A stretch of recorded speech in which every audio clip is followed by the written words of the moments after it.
Pernahkah kau berdiri di ambang jendela, menatap lampu kota yang berkedip seperti cerita orang lain, lalu berbisik pelan, "Izinkan aku untuk menghilang"?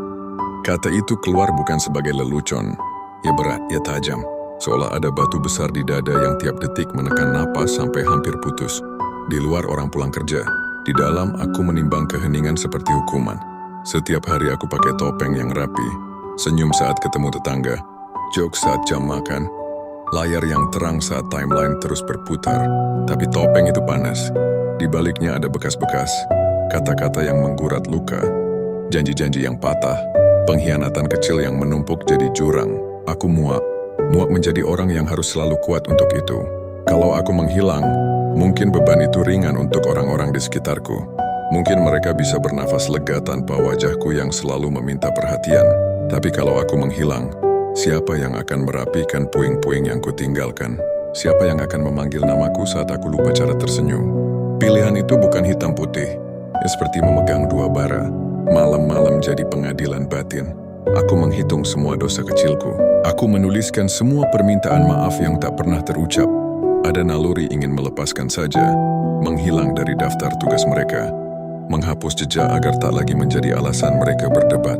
Namun ada juga rasa kecil yang menyebalkan, takut akan sunyi yang terlalu pekat jika aku benar-benar pergi. Lalu di saat paling rawan, datanglah hal kecil yang mengubah ritme. Pesan singkat sederhana, "Kamu masih di sana?"